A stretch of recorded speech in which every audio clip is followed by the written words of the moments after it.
Shalom. దేవుని సమాధానం మనకు కలుగునుగాక. అలాగే ఈరోజు వాక్యాన్ని ధ్యానిద్దాం. ఆదికాండము 12వ అధ్యాయము 5వ వచనం నుంచి.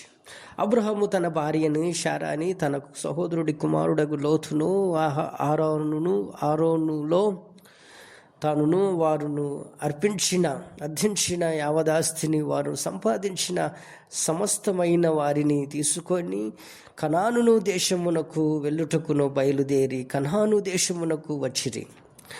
అప్పుడు అబ్రహాము షెకెమందలి యొక్క స్థలము దాకా ఆ దేశపు సంచారము చేసి మొరో దగ్గరనున్న సింధూర వృక్షము నొద్దకు చేరెను. అప్పుడు కనానీయులు ఆ దేశంలో నివసించిరి.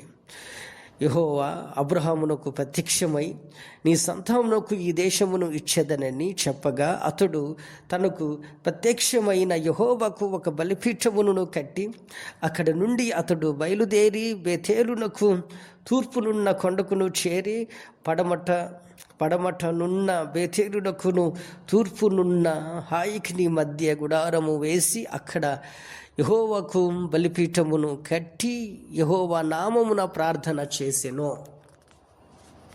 కాబట్టి ఈ వాక్యం వింటున్న ప్రతి ఒక్కరు కూడా మీరు కూడా బైబిల్ చదవాలని కోరుకుంటున్నాను. దేవుడు అబ్రహాముని నేను చూపించే దేశమునకు నువ్వు వెళ్ళుమో, నీ బంధువుల యొద్ద నుండి నువ్వు ఉన్న చోటు నుండి నీ బంధువుల యొద్ద నుండి నువ్వు బయలుదేరి రమ్ము అని అంటాడు. ఆ మాట మనం చదువుదాం. యెహోవా నీవు లేచి నీ దేశము నుండి బంధువుల యొద్ద నుండి నీ తండ్రి ఇంటి నుండి బయలుదేరి నేను నీకు చూపించు దేశమునకు వెళ్ళుమో, నిన్ను గొప్ప జనముగా చేసి నిన్ను ఆశీర్వదించి నీ నామమును గొప్పగా చేయుదని నీవు ఆశీర్వాదముగా ఉందువు. నిన్ను ఆశీర్వదించు వారిని ఆశీర్వదించదు, నిన్ను దూషించు వారిని శపించదును. భూమి యొక్క సమస్త వంశముల నీ యందు ఆశీర్వదింపబడుదురని అబ్రహాముతో చెప్పగా యెహోవా అతనితో చెప్పిన ప్రకారం అబ్రహాము వెళ్ళి లోతును అతనితో కూడా వెళ్ళెను. అబ్రహాము హారాను నుండి బయలుదేరినప్పుడు 75 ఎన్ని సంవత్సరాలండి? 77 ఏళ్ళు గలవాడు. 77 సంవత్సరములు గలవాడైనప్పుడు అతడు కలిగిన దర్శనాన్ని బట్టి, దేవుడిచ్చే దర్శనాన్ని బట్టి అతడు తన బంధువుల యొద్ద నుండి తనకున్న ప్రాంతము నుండి తన దేవుడు చూపించు దేశమునకు వెళ్ళుమో అని చెప్పినప్పుడు వెళ్తాడు. ఆ దేశం ఎక్కడుందో ఏడుందో ఏది తెలియకపోయినప్పటికీ దేవుని మాట విశ్వసించి దేవుని మాటకు లోబడి దేవుని సేవించే కుటుంబము కానప్పటికీ అన్ని కుటుంబంలో ఉన్నప్పటికీ దేవుని మాట విని బయటికి వస్తాడు. అలా వచ్చినప్పుడు మొదటిగా ఏం చేస్తాడు? ఎక్కడికి వెళ్ళినా దేవునికి బలిపీఠమును కట్టి ఆ దేశంలో దేవునికి ప్రార్థించేవాడు. ఆ దేశంలో ప్రార్థించి బహుగా సంతోషంగా ఆనందంగా ఉండేవాడు. తనతో పాటు తన లోతును తన తమ్ముడు కుమారుణ్ణి కూడా లోతును తీసుకొని వస్తాడు. అటువంటి సమయంలో అబ్రహాముకి ఎంత ఆనందం, ఎంత ఉత్సాహం, వెళుతున్న ప్రయాణంలో దేవుడి కాపుదల, దేవుని భద్రత ఉంటూ ఉన్నప్పుడు బహు సంతోషంగా ఉండేవాడు. ఆ మాట మన యెహోవాకు బలిపీఠమును కట్టి యెహోవా నామమున ప్రార్థన చేసెను. కాబట్టి వెళుతున్న ప్రయాణాలన్నిటిలో దేవుడు బహుక్షేమంగా చూపించాడు కాబట్టి ఆనందంగానే వెళ్ళి ఉంటాడు. మన జీవితంలో దేవుని పిలుపును బట్టి మనం కొన్నిసార్లు దేవుని పిలుపుని బట్టి వస్తూ ఉన్నప్పుడు, ప్రయత్నాలు చేస్తూ ఉన్నప్పుడు బహుగా సంతోషంగా ఆనందంగా జీవింపజేస్తాం. కాబట్టి అలాగనే అబ్రహాము కూడా తన పిలుపును బట్టి, దేవుడు నడిపిస్తున్న నడిపింపును బట్టి తనకు ఎక్కడైతే నివసిస్తున్నాడో అక్కడ దేవుని వాగ్దానం వచ్చి ఇది నీ సంతానానికి ఈ దేశమును ఇచ్చేదనని చెప్పినప్పుడు బహుగా సంతోషపడి ఉంటాడు, ఆనందపడి ఉంటాడు. మనము కూడా దేవుడు ఒక్కోసారి వాగ్దానాలు ఇచ్చినప్పుడు, మనము కూడా దేవుడు మన జీవితంలో జీవిత కార్యాన్ని జరిగిస్తున్నప్పుడు ఎంతగా సంతోషపడతామో, ఎంతగా ఆనందపడతామో, ఎంతగా దేవుని మీద ఇష్టాన్ని కలుగు చేసుకుంటాము. కానీ అబ్రహాముకు సమస్య ఎదురైపోయింది. ఆ మాట మనం చదువుదాం. 9వ అబ్రహాము ఇంకనూ ప్రయాణము చేయుచు దక్షిణము దిక్కునకు వెళ్ళి అప్పుడు ఆ దేశములో కరువు వచ్చెను. ఆ దేశములో కరువు భారముగా ఉన్నందున అబ్రహాము ఐగుప్తు దేశములో నివసించుటకు అక్కడికి వెళ్ళెను. అతడు ఐగుప్తులో ప్రవేశించుటకు సమీపించినప్పుడు అతడు తన భార్య అయిన శారాతో, ఇదిగో నీవు చక్కని దానివని ఎరుగుదును. ఐగుప్తీయులు నిన్ను చూచి ఈమె అతని భార్య అని చెప్పి నన్ను చంపి నిన్ను బ్రతకనిచ్చెదరు. 13వ నీ వలన నాకు మేలు కలుగునట్టును నిన్ను బట్టి నేను బ్రతుకునట్టును నీవు నా సహోదరివని దయచేసి చెప్పమనెను. అబ్రహాము ఐగుప్తులో చేరినప్పుడు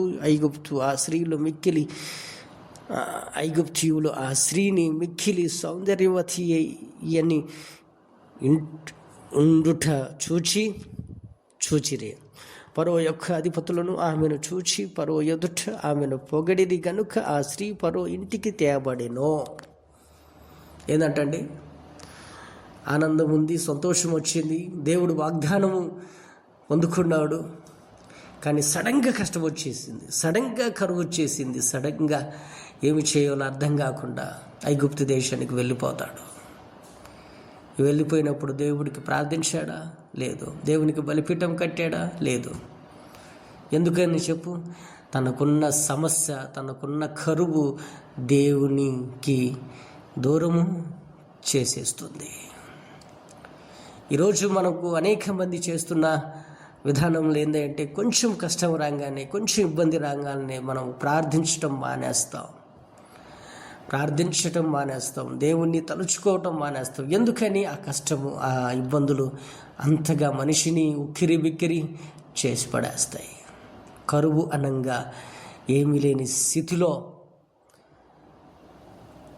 ఎటు కానరాక సహాయం చేసేవాడు లేకపోవటంలో, దిక్కు మాలిన స్థితిలో ఉన్నప్పుడు అబ్రహాముకి ఏమైందంటే, ఐగుప్తు దేశానికి వెళ్ళినప్పుడు నువ్వు నా భార్య కాదు అని చెప్పి తన భార్యను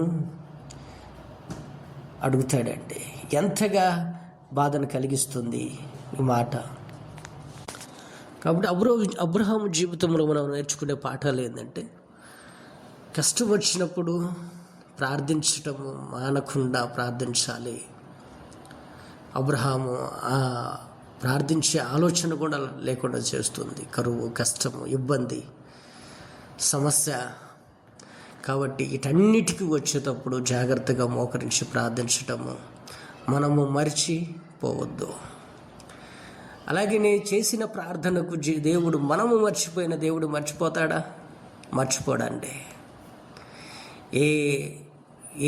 ఏ ప్రాంతంలో అయితే అబ్రహాము తన భార్యను కూడా భార్య కాదు అని చెప్పి భయపడి లొంగిపోతాడో, అటువంటి పరిస్థితుల్లో కూడా అబ్రహాము స్థితిలో వెళ్తూ ఉన్నప్పుడు అబ్రహాము దేవుణ్ణి మర్చిపోవచ్చేమో కానీ దేవుడు అబ్రహాముని మర్చిపోలేదు. కాబట్టి మన జీవితంలో దేవుడు చెప్పినట్టుగా చేస్తూ ఉన్నప్పుడు, దేవుడి మాట వింటున్నప్పుడు, దేవునికి నువ్వు లోబడుతున్నప్పుడు, కొన్నిసార్లు కష్టం వచ్చినప్పుడు, ఆ కష్టము నిన్ను ఉక్కిరి బిక్కిరి చేస్తూ ఉన్నప్పుడు, ఆ కష్టము నిన్ను నిలబడకుండా చేస్తున్నప్పుడు, ఆ కష్టము నిన్ను, నీ కుటుంబాన్ని తలదించుకోలేకుండా అవమానకరంగా ఉంటున్నప్పుడు, నీవు చేసిన ప్రార్థనకు జవాబు రాకు ఉన్నప్పుడు నువ్వు దేవుణ్ణి మర్చిపోతావేమో కానీ మనము చేసిన ప్రార్థన దేవుడు మాత్రం మర్చిపోడు. అప్పుడు దేవుడు అబ్రహాముని నిజంగానే దేవుడు ఆదుకున్నాడా? అనుకున్నాడు. రైట్, చదువుదాం. 16వ వచనం. అతడు ఆమెను బట్టి అబ్రహామునకు మేలు చేసెను, అందువలన అతనికి గొర్రెలు, గొడ్లు, మగ గాడిదలను, దాసులు, పనికత్తులను, అడవి గాడిదలను, ఒంటెలను ఇయ్యబడెను. అయితే యెహోవా అబ్రహాము భార్య అయిన శారాయిని బట్టి ఫరో అతని ఇంటి వారిని మహావేదనల చేత బాధించెను. అప్పుడు ఫరో అబ్రహామును పిలిపించి, నీవు నాకు చేసినది ఏమిటి? ఈమె నా భార్య అని నాకెందుకు తెలుపలేదో? ఈమె నా సహోదరి అని ఎలా చెప్పితివి? నేను ఆమెను నా భార్యగా చేసుకొందునేమో. అయితేనేమి, ఇదిగో నీ భార్య, ఈమెను తీసుకొని పొమ్మని చెప్పాను. మరియు ఫరో అతని విషయమై తన జనులకు ఆజ్ఞాపించిన వారు అతని భార్యను, అతనికి కలిగిన సమస్తమును పంపివేసిరి. ఏం చేశారట? అబ్రహాము చేసిన ప్రార్థన, దేవుడు ఉన్నాడు అని చెప్పి ఆ కష్టంలో, ఆ పరిస్థితుల్లో దేవుడు మర్చిపోతాడేమో కానీ దేవుడు మాత్రం మరిచిపోలేదు. తనకు నడిపించేటప్పుడు దేవుడు తనకు ప్రత్యక్షమై వాగ్దానం ఇచ్చిన దేవుడు కష్టాల్లో అబ్రహాముకి ఎందుకు రాలేదండి? అబ్రహాము దేవుణ్ణి విడిచిపెట్టాడా? లేదా తనకున్న ఆ కరువును బట్టి, ఆ కష్టమును బట్టి దేవుడు అంటే గుర్తు లేకుండా చేసేసిందా? ఏది ఏమైనా కావచ్చు, కానీ తను చేసింది మాత్రం తప్పు. ఏందంట? తన భార్యను కూడా సహోదరిని చెప్పుకొని పరాయి వాడి ఇంటికి పంపించడము.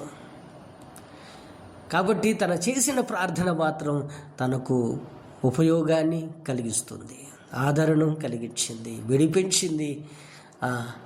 తనను ఆ బంధకాల నుంచి దేవుడు విడిపించి బయటికి రప్పిస్తాడు. తనకు కలిగింది ఏదైతే అబ్రహాముకు కలిగి ఉన్నదో సమస్తమును ఇచ్చేసి ఫరో పంపించేస్తాడండి. కాబట్టి ప్రతి ఒక్కరం కూడా మనం నేర్చుకోవాల్సిన పాఠము, కష్టం వస్తుంది ఎవరికి? ప్రార్థించేవారికి. బాధ వస్తుంది, కరువు వస్తుంది, ఇబ్బందులు వస్తాయి, రోగం వచ్చింది. ప్రతి విషయంలో దేవుని నమ్ముకున్న వారికి, నమ్ముకోలేని వారికి, దేవుని లేని వారికి ఏ కష్టమైతే వస్తుందో, ఏ కష్టాలైతే వస్తున్నాయో దేవుని నమ్ముకున్న వారికి కూడా వస్తాయి. కానీ ఆ పరిస్థితుల్లో నుంచి దేవుడు వారిని విడిపిస్తాడు. ఎలాగైతే అబ్రహాముకు కలిగిన సమస్యను, ఆ ఉన్న పరిస్థితులను దేవుడు తనను విడిపిస్తాడో, మనకు కూడా మన పరిస్థితుల్లో నుంచి దేవుడు తప్పక మనలను విడిపిస్తాడు. కాబట్టి ఎలాగైతే అబ్రహాము వెళ్ళిన చోటల్లా బలిపీఠను గట్టి ప్రార్థించాడు, కానీ ఐగుప్తు దేశంలో అలా ప్రార్థించకుండా భయపడ్డాడు. కాబట్టి మనము భయము చెందక దేవునికి బహుదగ్గరగా చూపిస్తూ ప్రార్థిద్దాం. ఈ వాక్యం వింటున్న ప్రతి ఒక్కరి సమస్యకు పరిష్కారం దేవుణ్ణి గుర్తుపెట్టుకోవటం. దేవుడు నా పక్షంగా ఉన్నాడో, నేను ఏ సమయంలో మొరపెట్టిన దేవుడు నా మొర వింటాడు, నాకున్న ప్రతి సమస్యను దేవుడు తీరుస్తాడు అని నమ్మకం కలిగి ప్రార్థిద్దాం. అలాగే ప్రార్థిద్దాం. మహాపరిశుద్ధమైన ప్రేమగల మా తండ్రి, నాయన, ఈ వాక్యం ప్రభువా మా హృదయంలో విత్తనంలో విత్తి ఫలింప చేయండి. ప్రభువా, అబ్రహాము వల్లే విశ్వాసము కలిగిన ఆయన నీ దాసులుగా, నీ పరిచారకులుగా, నాయన నీ బిడ్డలుగా ఉంటున్న ప్రతి ఒక్కరిని నాయన జ్ఞాపకం చేసుకో. అబ్రహాము స్థితిలో ప్రభు ఎక్కడికి వెళ్ళినా ప్రార్థన పూర్వకుడుగా బలిపీఠాన్ని కట్టి నాయన నీకు మహిమకరంగా ఉన్నాడు. అటువంటి వారికి నాయన ఇబ్బందులు వచ్చినాయి, కష్టం వచ్చింది. నాయన ఐగుప్తు దేశానికి వెళ్ళినప్పుడు ప్రార్థించలా. నాయన మాకున్న ప్రతి సమస్యకు ప్రార్థన చేసినట్లయితే వినగలిగిన దేవుడు నువ్వు ఉంటావు. కాబట్టి ప్రార్థించే విషయంలో మర్చిపోక నిత్యము నాయన ప్రార్థించే వారిగా ఉండటం కృపను చూపించండి. నాయన మేము చేసిన ప్రార్థన మేము మర్చిపోతామేమో, కానీ నువ్వు మర్చిపోవు. కాబట్టి మేము చేసిన ప్రార్థనకు జవాబు దయచేయమని ఆయన ఈ వాక్యాన్ని వింటున్న ప్రతి ఒక్కరి హృదయంలో ముద్రించమని, నీ కృపగా బలముగా ఉండుటకు నాయన ప్రతి ఒక్కరిని బలపరచమని, ఈ వాక్యం వింటున్న ప్రతి ఒక్కరిని దీవించి ఆశీర్వదించమని